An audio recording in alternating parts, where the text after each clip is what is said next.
Welcome to the extra class English. आज हम करने वाले हैं आपकी poem aunt Jennifer's tigers by Adrienne rich.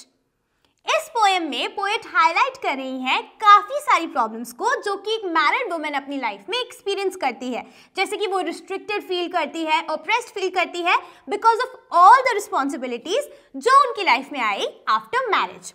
तो समझते हैं इसकी लाइन बाय लाइन समरी और उसके साथ साथ इसके वर्ड मीनिंग्स भी। Let's start.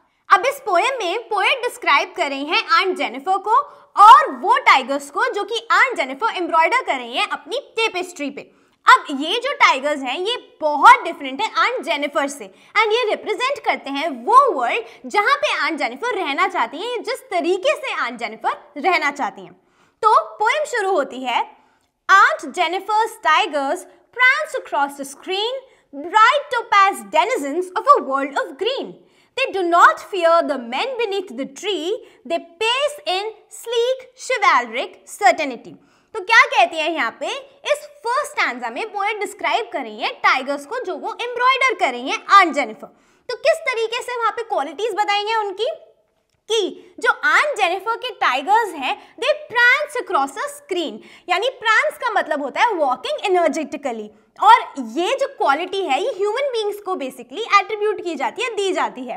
तो किस तरीके से ये जो टाइगर्स हैं बहुत प्राउडली और बहुत एनर्जेटिकली वॉक कर रहे हैं। And then they are bright topaz denizens of a world of green. Topaz मतलब होता है shiny yellow crystal। अब जिस तरीके का उसका कलर होता है उस क्रिस्टल का एकदम ब्राइट येलो, वैसे ही इन टाइगर्स का भी कलर है, एज आपने टीवी में भी देखा होगा। तो इस तरीके से ये दिखते हैं। Plus they are denizens of a world of green. World of green का मतलब फॉरेस्ट्स, और डेनिजन का मतलब क्या होता है, डेनिजन का मतलब आपकी बुक में गिवन है वो पर्टिकुलर एनिमल और पर्सन जो पर्टिकुलर प्लेस में पाया जाता है या होता है।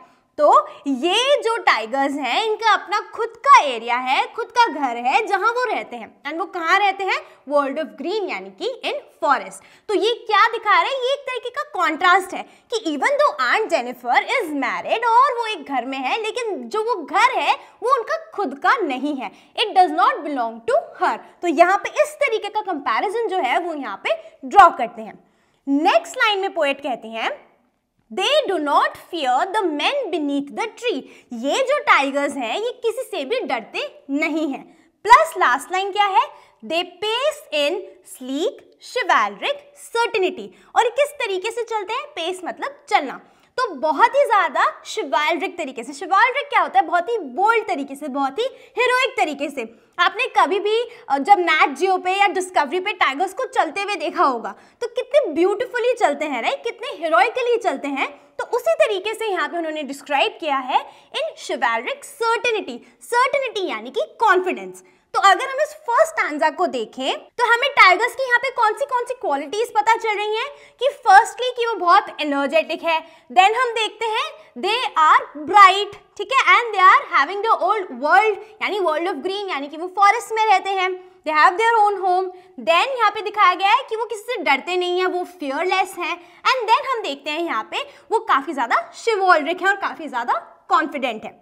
तो यहाँ पे तो हमने देखा फर्स्ट स्टैंजा में कि किस तरीके से टाइगर्स हैं जो वो एम्ब्रॉयडर कर रही हैं ऑन हर टेपेस्ट्री। अब जो सेकंड स्टैंजा है वहां पे पोएट डिस्क्राइब कर रही हैं आंट जेनिफर को। तो कैसे डिस्क्राइब करती हैं देखते हैं।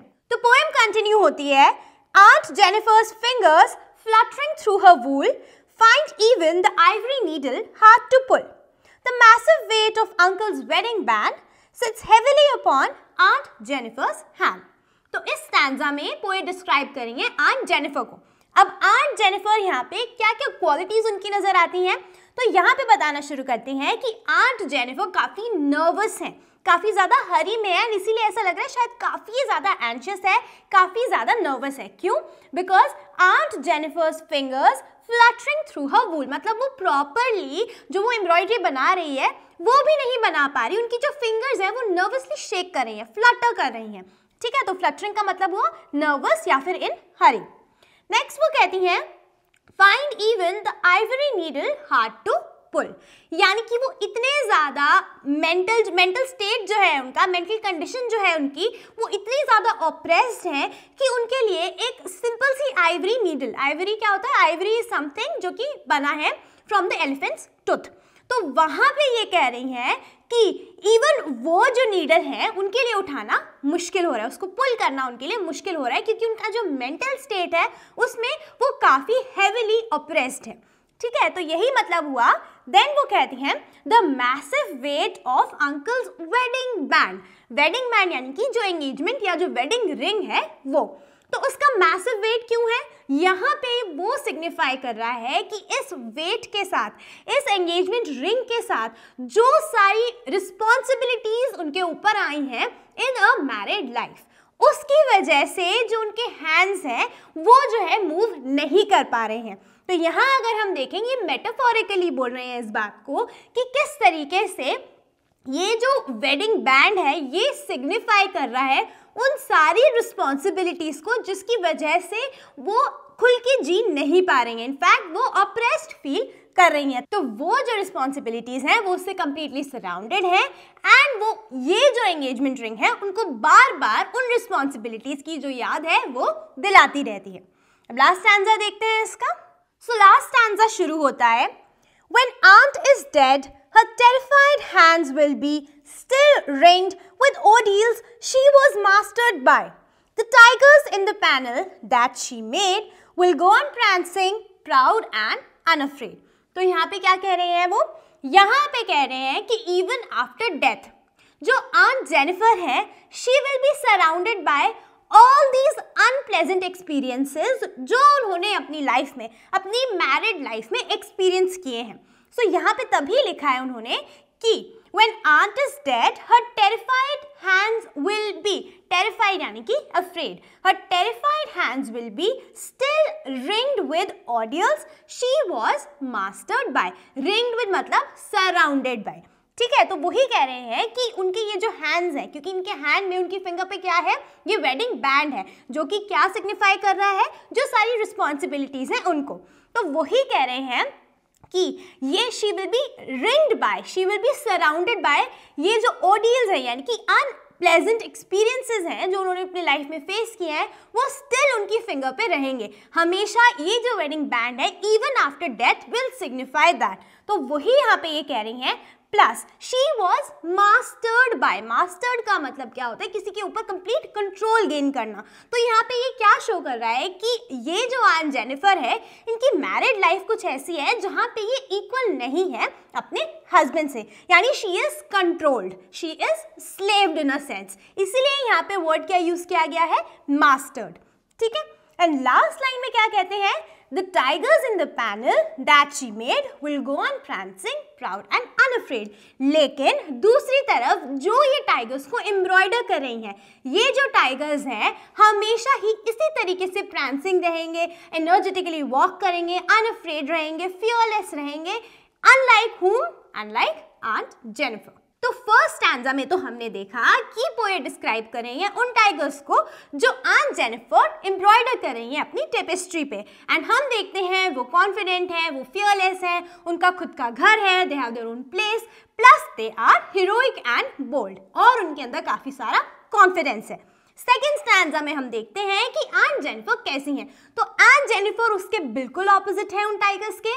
She is afraid, she is terrified, वो नर्वस है, उन्हें डर लग रहा है, प्लस वो यहाँ पे फ्री नहीं है, she is oppressed. And third में हम देखते हैं पोएट कहती हैं कि सारी की सारी चीज़ों के बाद इवन आफ्टर हर डेथ जो है उनकी जो टाइगर्स हैं वो हमेशा ही उन सारी क्वालिटीज़ को शो करेंगे, लेकिन aunt Jennifer even after death also वो इन सारी ऑडियल्स, इन सारे अनप्लेजेंट एक्सपीरियंसेस जो हैं वो उनके साथ रहेंगे, they will be surrounding her. And यहाँ पे ये जो पोएम है वो खत्म हो जाती है। सो अब देख लेते हैं इस पोएम के कुछ लिटरेरी डिवाइसेस। फर्स्ट है पर्सोनिफिकेशन। तो हम देखते हैं किस तरीके से जो ह्यूमन क्वालिटीज है वो यहाँ पे दी गई हैं टू द टाइगर्स, जैसे कि वो शिवैल्ड्रिक है, शिवैल्ड्रिक हम लोगों के लिए यूज करते हैं, ह्यूमन बींग्स के लिए यूज करते हैं। देन हम देखते हैं यहाँ पे कि प्रांसिंग, किस तरीके से वो वॉक कर रहे हैं एनर्जेटिकली। तो ये सारी क्वालिटीज जो है ये किसको दी गई हैं? To an animal. नेक्स्ट हम देखते हैं सिंबल्स। तो यहाँ पे सबसे बड़ा सिंबल जो हम देखते हैं that is of the wedding band, and ये जो वेडिंग बैंड है ये क्या सिंबलाइज कर रहा है? द रिस्पॉन्सिबिलिटीज जो उनकी लाइफ में आई हैं आफ्टर मैरिज। नेक्स्ट हम देखते हैं आयरनी, एंड आयरनी क्या है इसमें? आयरनी ये है कि एक ऐसी वुमेन जो कि काफ़ी ज़्यादा सप्रेस्ड है, सबमिसिव है, वो ऐसे टाइगर्स को एम्ब्रॉयडर कर रही है जो कि फियरलेस है, जो कि उसके बिल्कुल ऑपोजिट है, फियरलेस है, कॉन्फिडेंट है, एनर्जेटिक है। ठीक है, नेक्स्ट है एलिट्रेशन। एलिट्रेशन में हमने देखा फिंगर्स फ्लटरिंग। तो ये सारे लिटरेरी डिवाइसेस यूज किए गए हैं इन दिस पोएम। सो ये तो थी summary of the poem on Jennifer's tigers. हमने कवर करी इसकी line by line explanation, plus हमने देखे वर्ड मीनिंग्स भी और उसके साथ साथ लिटरेरी डिवाइसेस भी। That's all for this video. Now until the next video, keep practicing, keep learning.